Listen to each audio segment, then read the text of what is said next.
pour les 2 prochaines semaines. Pour les 2 prochaines semaines, on va faire un court voyage en Israël. Ouais, c'est ça. Si vous regardez un petit peu qu'est-ce qui se passe en ce moment au Moyen-Orient, peut-être que vous allez dire, je vais passer mon tour. C'est d'accord avec vous que ce n'est pas nécessairement le bon moment pour faire un voyage en Israël. Alors, on va en faire un ce matin, mais on va en faire un virtuel. Hein? Je pense que c'est plus sécuritaire ainsi. C'est plus sage. Alors, on va découvrir dans cette nouvelle série de messages qui va durer 2 semaines, cette semaine et la semaine prochaine. Cette série qu'on a appelée Terre Sainte, voyage virtuel bien sûr. On va découvrir 2 sites en particulier très importants qui renferment l'essence même du christianisme. Ces 2 sites-là qu'on va parler aujourd'hui reposent la définition fondamentale de qu'est-ce que l'Évangile. L'Évangile, c'est le moyen par lequel qu'on a pu être sauvé, c'est-à-dire une délivrance qui nous a été exercée donnée par Jésus-Christ lui-même. Bien sûr, si on retient l'Évangile de la manière qu'elle nous a été présentée, et que ce matin, je vais essayer de vous la présenter le plus clairement possible.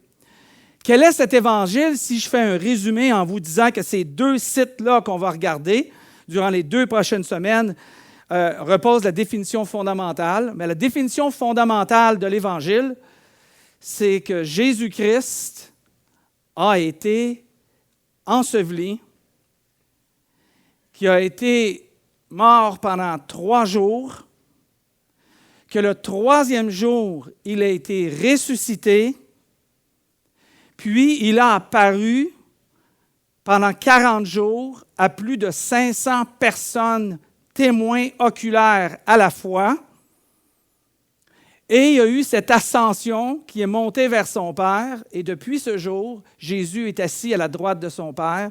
Et tout ça, cette définition-là, on la retrouve dans les textes bibliques qui nous sont laissés, écrits à partir de gens qui ont été des témoins oculaires. Alors, les deux sites, finalement, qu'on va voir dans ce voyage virtuel, je vais vous parler que du premier aujourd'hui. Et le premier, comme pas le message, mais le vidéo le disait si bien, on va parler de le lieu du crâne. Avant que je vous donne la définition de pourquoi le lieu du crâne, je tiens à vous dire tout de suite comment je vais finir mon message. Juste au cas où vous ayez à partir plus de bonne heure.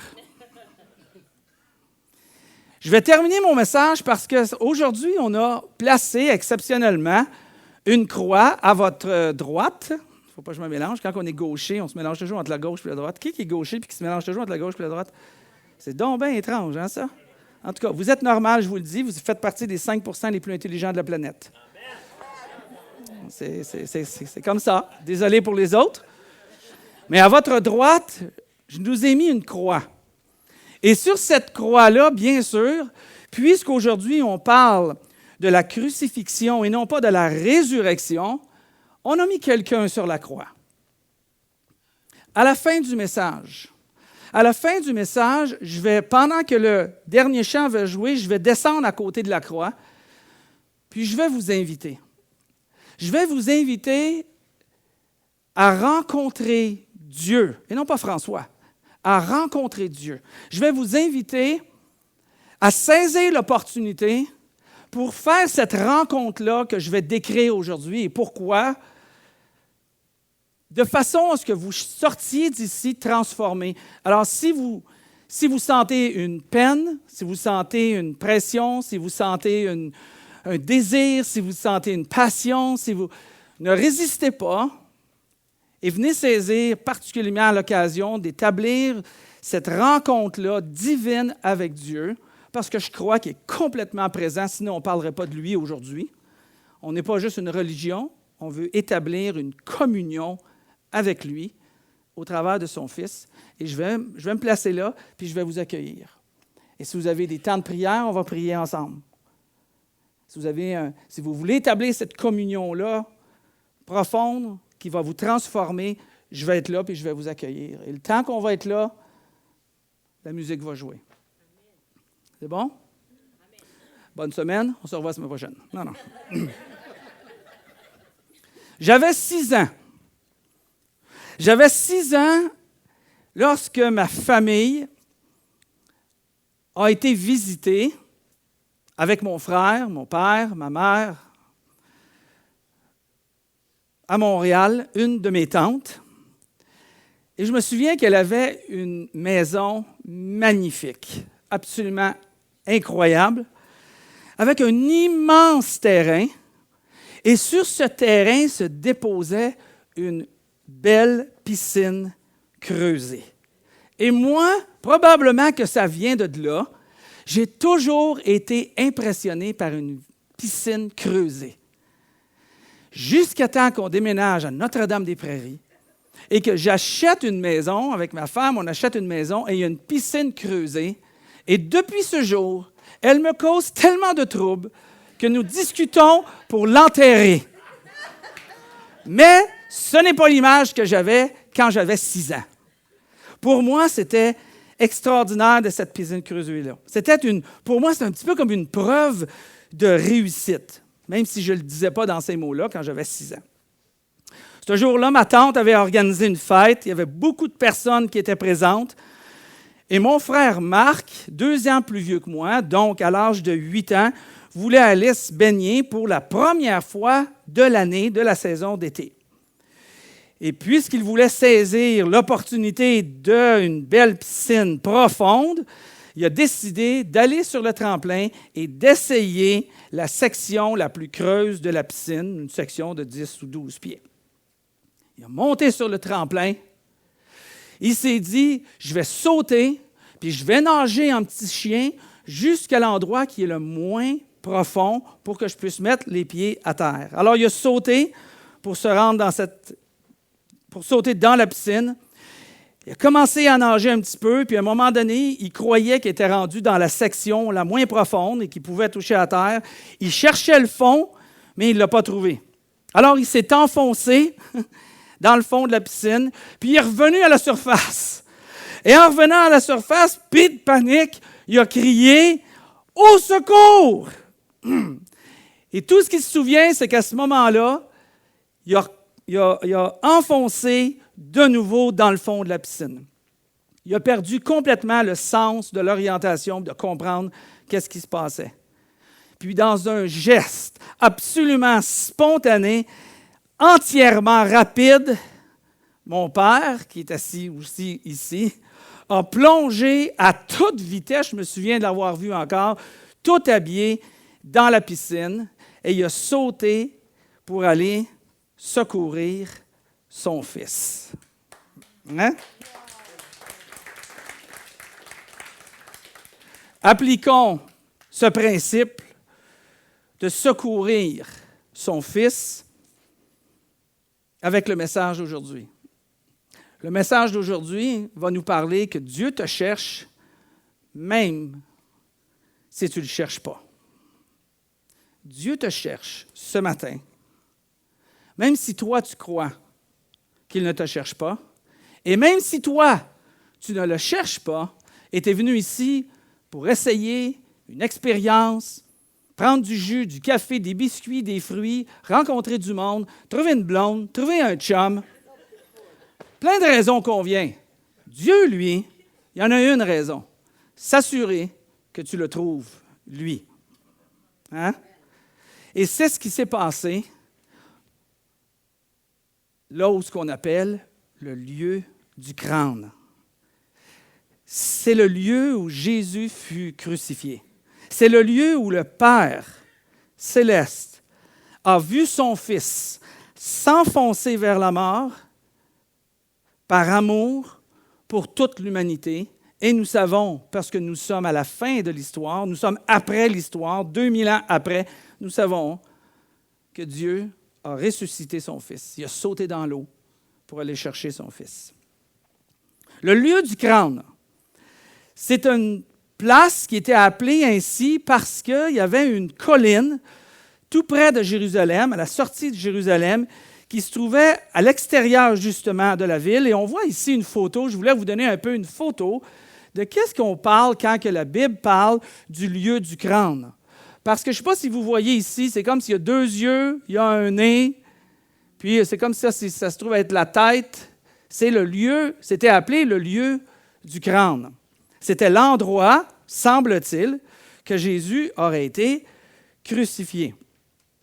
On retrouve le texte dans l'Évangile de Jean au 19e chapitre qui nous dit « Celui-ci, faisant référence à Jésus, portant lui-même sa croix, sortit de la ville de Jérusalem pour se rendre à l'endroit appelé le lieu du crâne, qui en hébreu se dit Golgotha. » Alors peut-être que vous avez entendu le lieu du crâne, ou peut-être que vous avez entendu le mot Golgotha.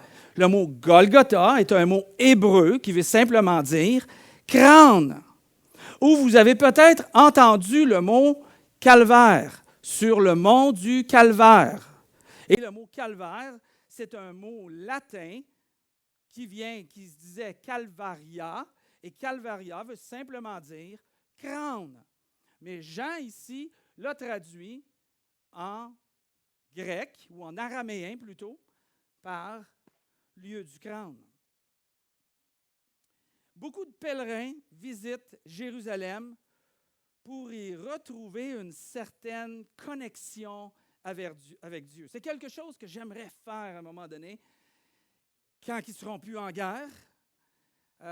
Avec Patrice, on s'est dit qu'on irait faire un tour. Je me souviens, Patrice m'avait dit « Je veux être baptisé dans le Jourdain. » J'y avais dit que c'était une bonne idée.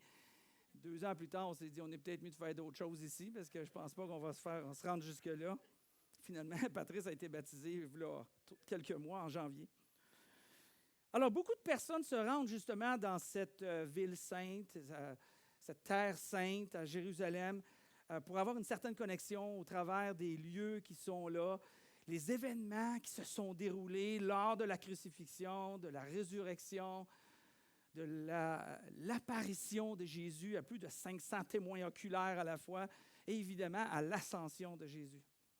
Quand on visite, on retrouve le tombeau de Jésus quand tu vas à Jérusalem, ou cette terre sainte.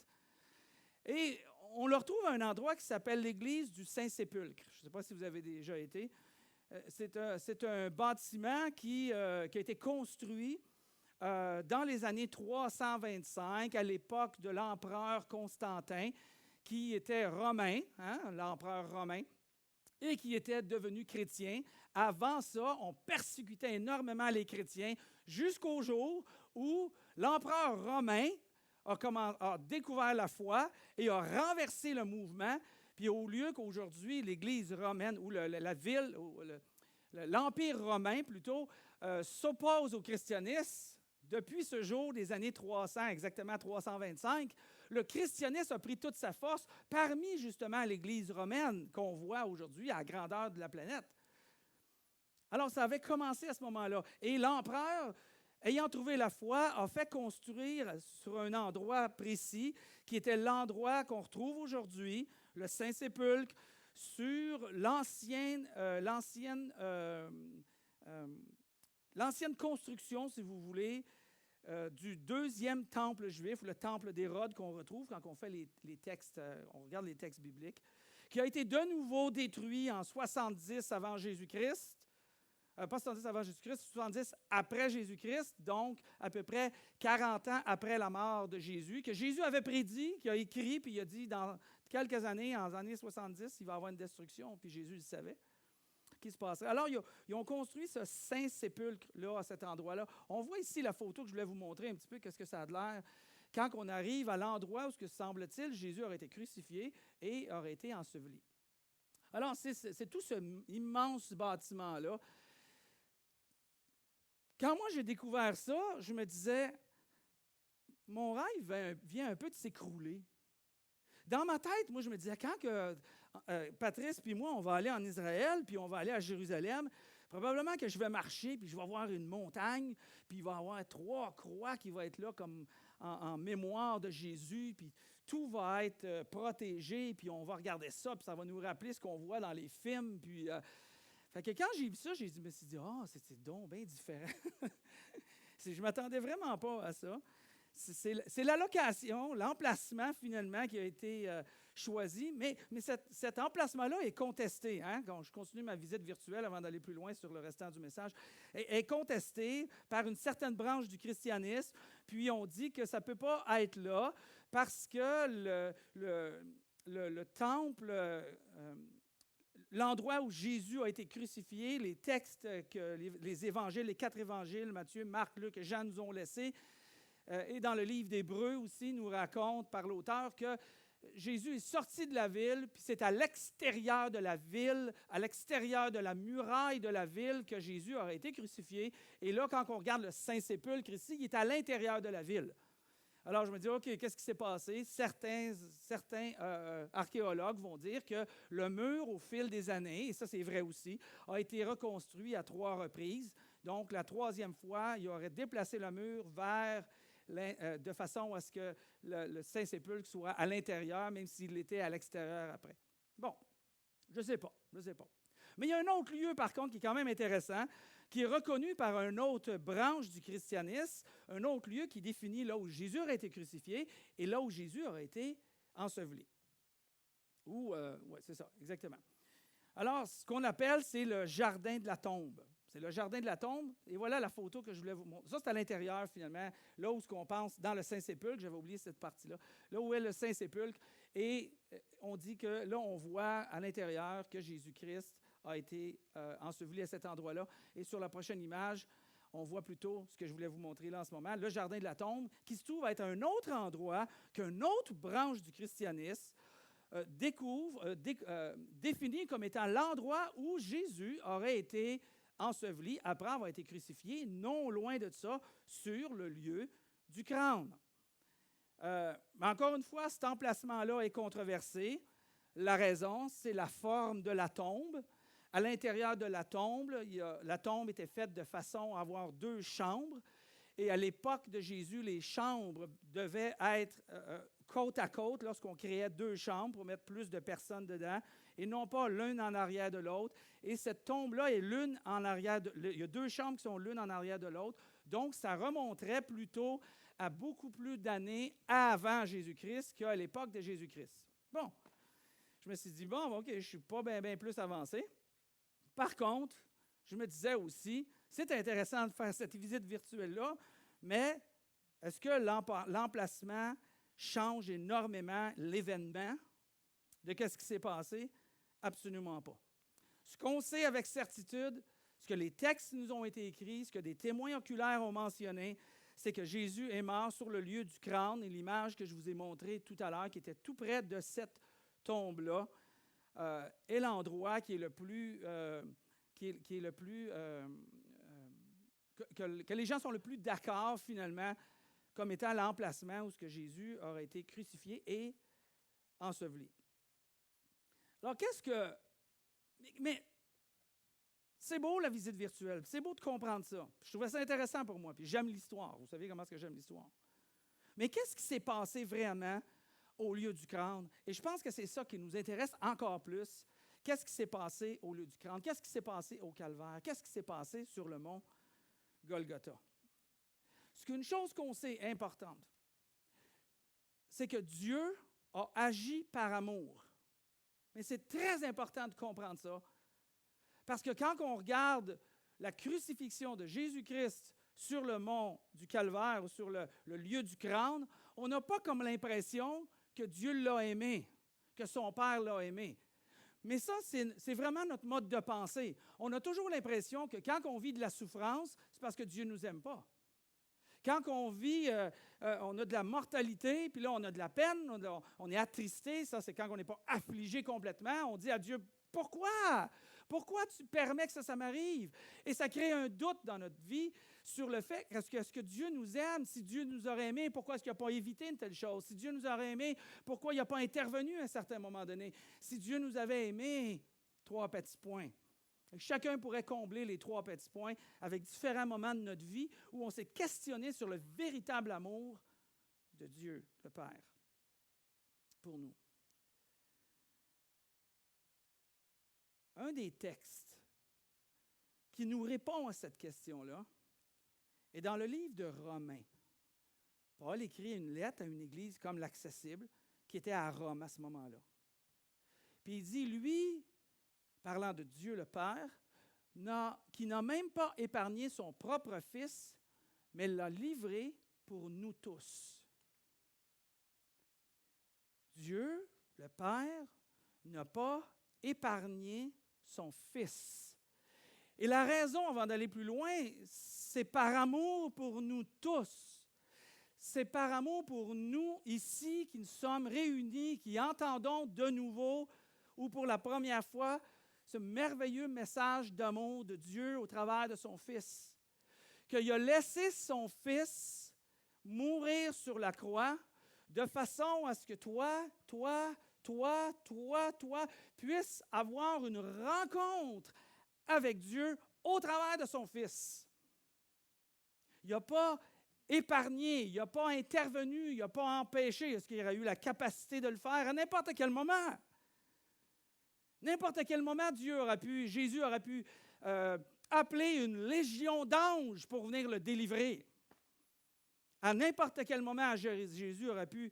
Il a juste parlé à un groupe de personnes qui voulaient l'amener le soir même, après la Pâque, qui voulaient l'amener captif pour être jugé justement pour cette crucifixion-là.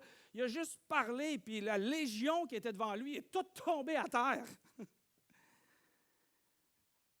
Il aurait pu intervenir, Dieu aurait pu intervenir, mais il ne l'a pas fait.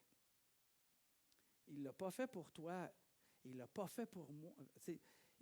Il n'a pas intervenu par amour pour moi, par amour pour toi. Et c'est super important de le comprendre. C'est super important de le comprendre. Quand il y avait ce moment-là sur le lieu du crâne, Dieu était aussi présent. La présence de Dieu était là. À quel moment que lui était là? Et quand on lit, et je ne peux pas malheureusement aller avec un message dans tous les détails, mais je vous invite à lire les 4 évangiles durant la prochaine semaine qui s'en vient. De toute manière, vous allez recevoir un courriel avec une dévotion de lecture à tous les jours pour la prochaine semaine, pour nous garder en esprit, nous préparer pour dimanche prochain. Mais Dieu était présent à ce moment-là sur le lieu du crâne. Le texte nous dit que Jésus a été crucifié à 9 heures le matin. Et que 3 heures plus tard, il y a eu des ténèbres, il y a eu des noirceurs, une noirceur comme en plein milieu de la nuit où il n'y a pas d'étoiles, il n'y a pas de lune, puis tu ne vois pas ta main en avant de toi. Il y a eu des ténèbres à ce moment-là. Et ces ténèbres-là, quand on regarde à différents textes de la Bible, nous aident à comprendre qu'est-ce que Dieu voulait dire quand il parle qu'il y avait des ténèbres. Les ténèbres font référence à plusieurs reprises au jugement de Dieu.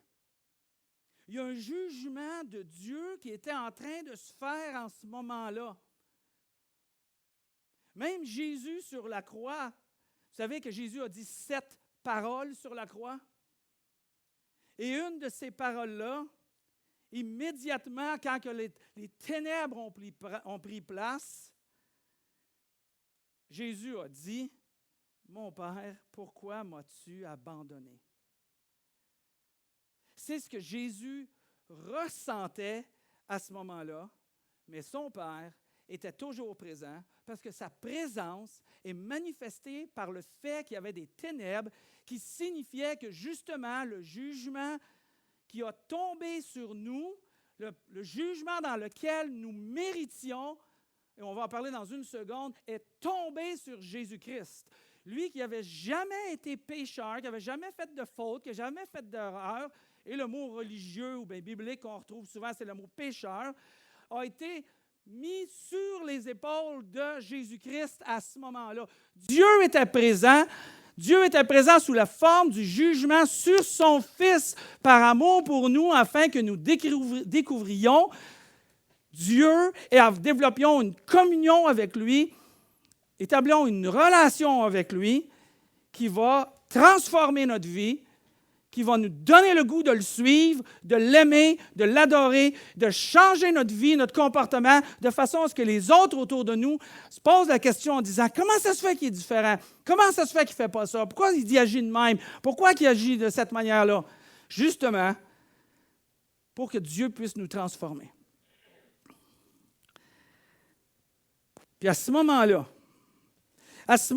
quand cette ténèbre-là est arrivée, non seulement il y a eu ça, mais il y a eu un tremblement de terre absolument incroyable. Les roches, pas juste les bâtiments comme aujourd'hui on voit, les roches se fendaient par la force du tremblement de terre qu'il y avait là.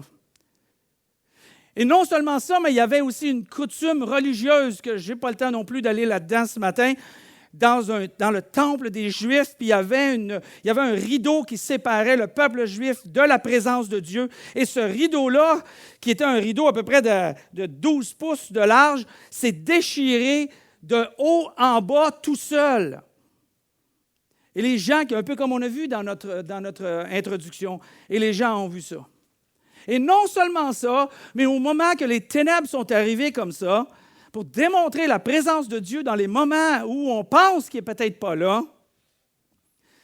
dans la ville de Jérusalem, à ce moment-là, il y a des gens, des hommes et des femmes qui étaient fidèles à Dieu, qui ont été ressuscités, puis qui ont quitté leur tombeau. Et les gens l'ont vu de leurs propres yeux, et ça a été écrit aujourd'hui, qui avons dans des documents qu'on a encore accès aujourd'hui. Le texte continue. Lorsqu'ils furent arrivés au lieu appelé le crâne, Jésus est là, on cloua Jésus sur la croix, ainsi que 2 bandits, l'un à sa gauche, l'un à sa droite et l'autre à sa gauche. Je vous l'ai dit, j'avais de la difficulté avec ça. Peu de détails sont mentionnés dans aucun des évangiles en ce qui concerne les détails de la crucifixion. Pourquoi? Parce que tout le monde savait au moment où Jean, Marc, Matthieu, Luc écrit les textes, tout le monde savait très bien l'horreur de la crucifixion. Pour eux, il n'y avait pas besoin de donner de détails.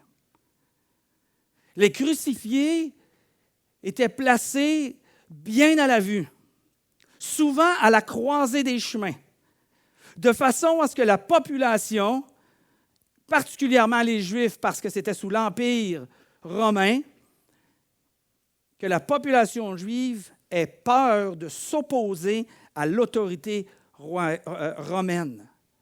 Par la crucifixion, il développait dans le cœur des gens une terreur. Parce que c'était absolument affreux, cette crucifixion-là.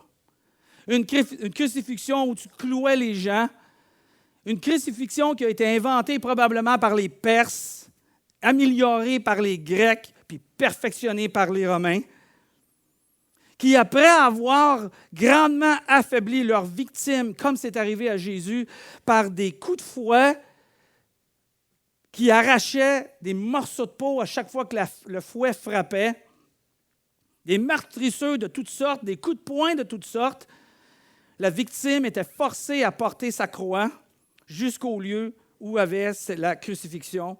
On prenait la personne, on la plaçait sur la croix, on prenait des clous, on les enfonçait dans ses mains, on les enfonçait dans ses pieds, de façon à ce que l'agonie puisse être le plus terrible possible et le plus long possible.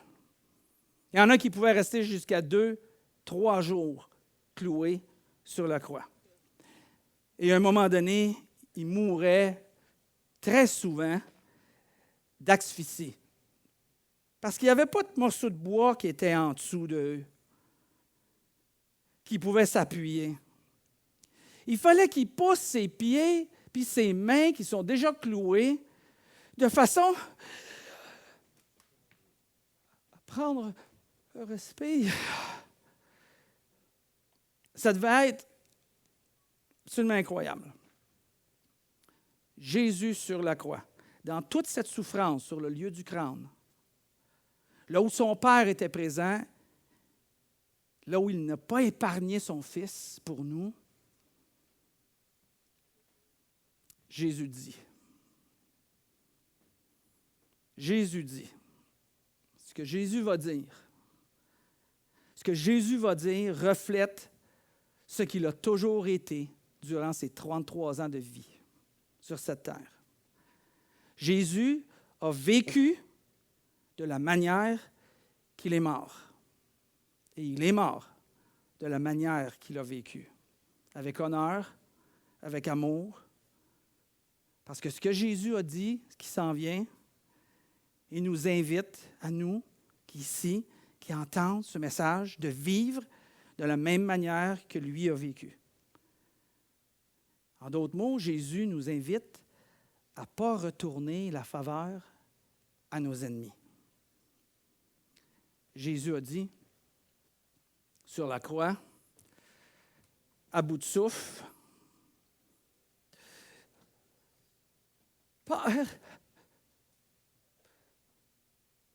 pardonne-les,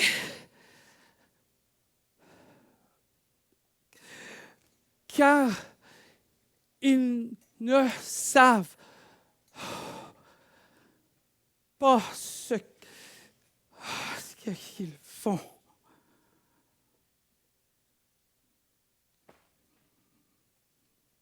Père, pardonne-leur. Ils ne savent pas ce qu'ils font. Je suis allé dans des funérailles hier.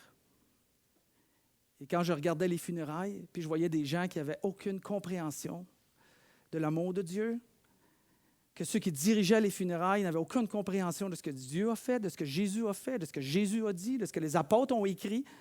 Alors, ils disaient plein de choses qui étaient tellement pas vraies.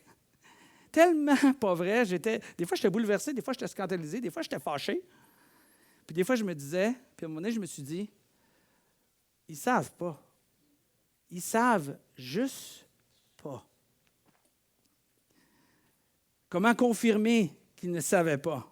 Jésus est sur la croix, il y a les soldats qui sont là, puis ils tirent au sort pour se partager les vêtements du crucifié Jésus entre eux autres. Comme on a vu dans l'intro. Ils ne comprenaient pas ce qui se passait. Les gardiens de la religion qui étaient là, les gardiens de la religion, riaient.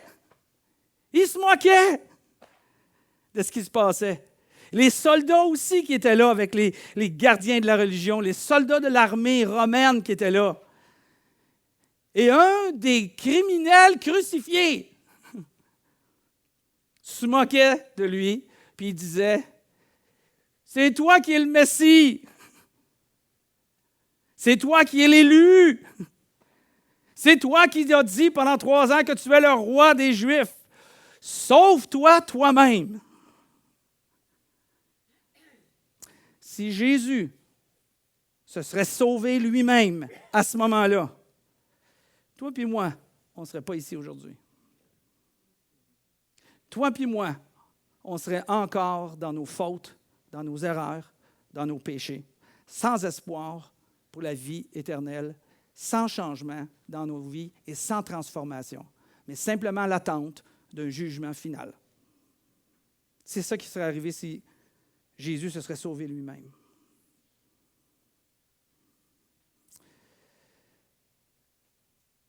Est-ce qu'on comprend, le mieux que je peux vous le partager ce matin, ce que Jésus a fait pour nous?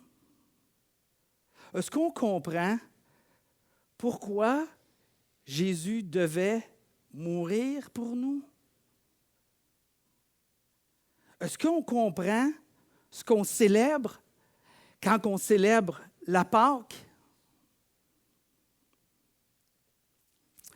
L'apôtre Paul nous donne un peu la compréhension de ces choses-là. Il écrit encore à l'Église de Romains.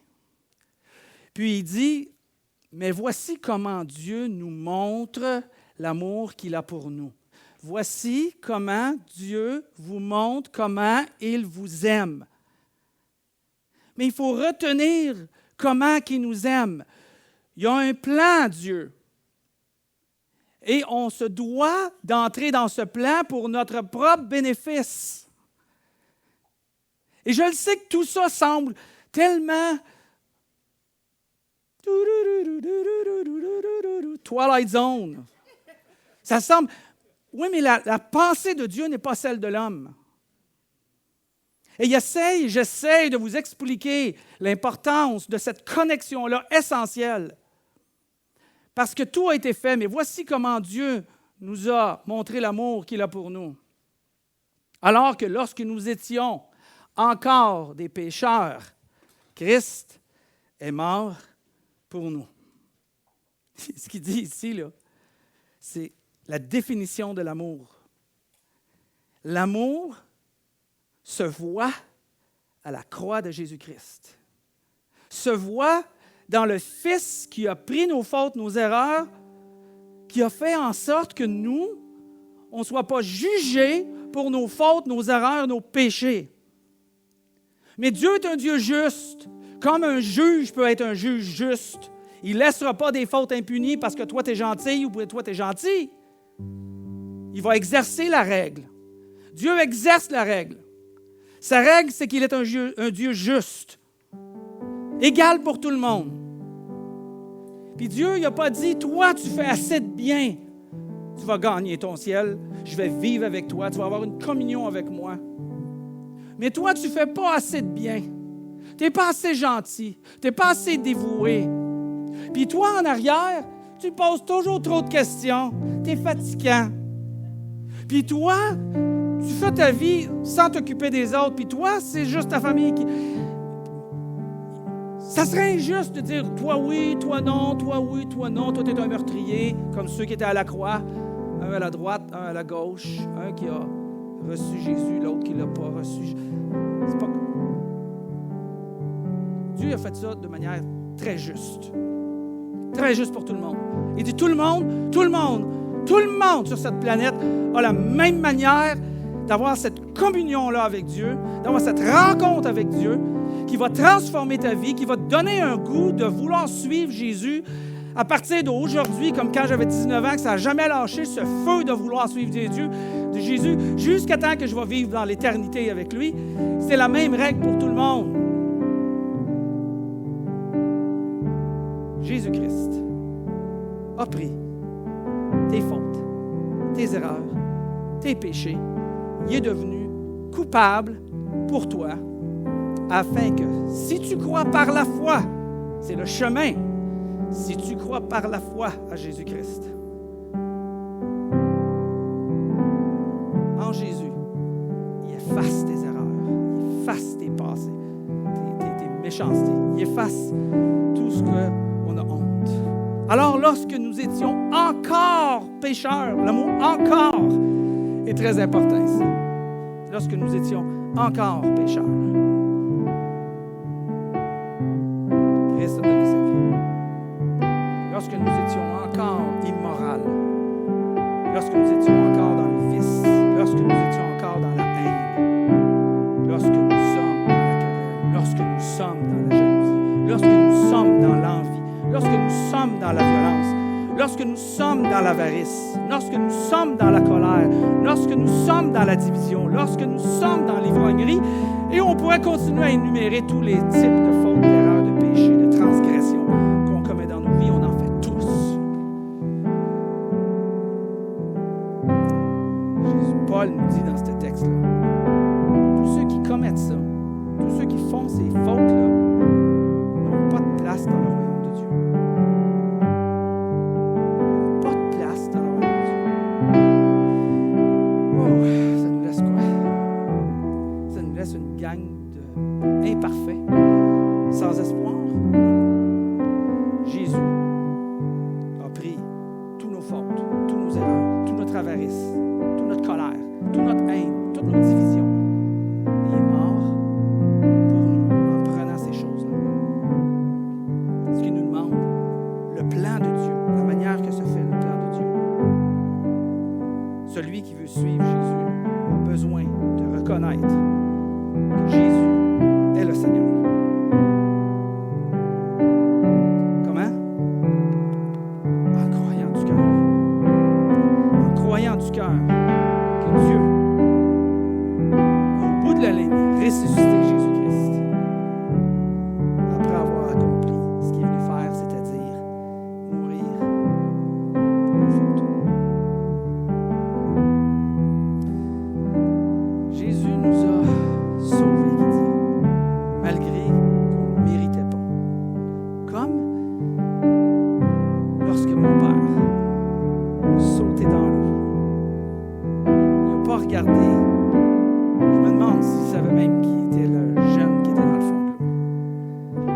qu'il ne savait même pas que c'était son nom.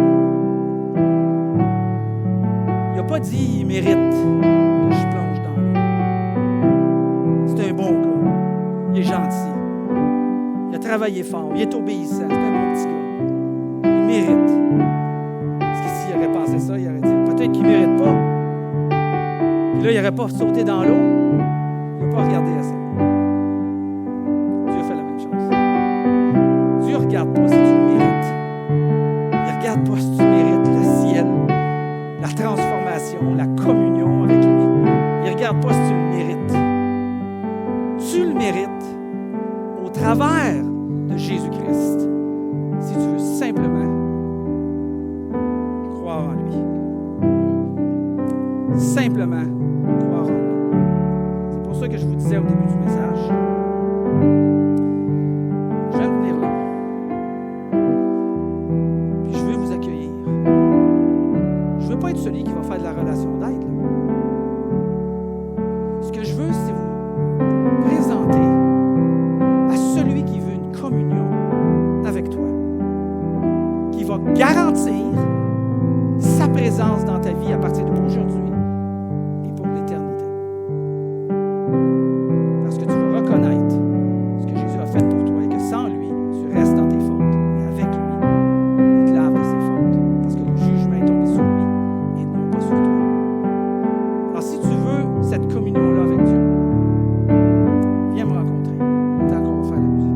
Mais avant, j'aimerais ça qu'on se lève. J'aimerais ça qu'on prie. J'aimerais ça qu'on prie ensemble. Levons-nous.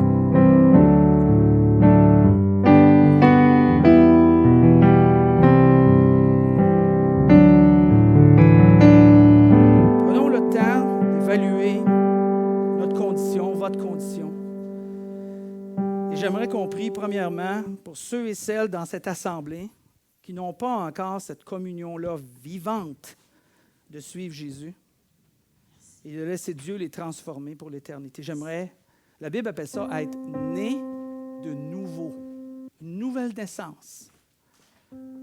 J'aimerais ça que tu continues, mon cher. J'aimerais qu'on prie pour ces gens-là dans l'assemblée ici. Puis ça ne veut pas dire que les gens qui viennent pour la première fois nécessairement. Ça peut être des gens que ça fait des semaines et des mois, des années qui vont dans une église et qui n'ont jamais établi cette communion-là avec Dieu. Parce qu'il faut reconnaître une chose, que sans Jésus, on est jugé. Et on va être jugé pour l'éternité. Avec Jésus, lui a pris le jugement pour que nous, on ne soit pas jugés. Père éternel, merci. Merci pour ce que ton Fils a fait à la croix.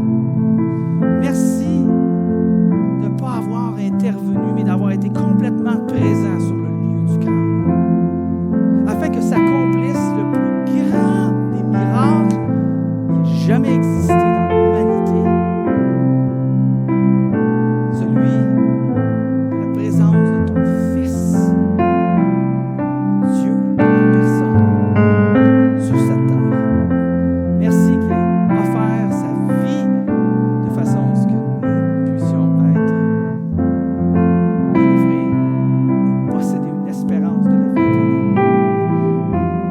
Alors mon Dieu, je te prie pour ceux dans cette assemblée qui ont le cœur touché parce que tu touches à leur cœur, tu touches à leur vie. Tu ne veux pas les laisser dans la condition qu'ils sont et qui te demandent peut-être d'intervenir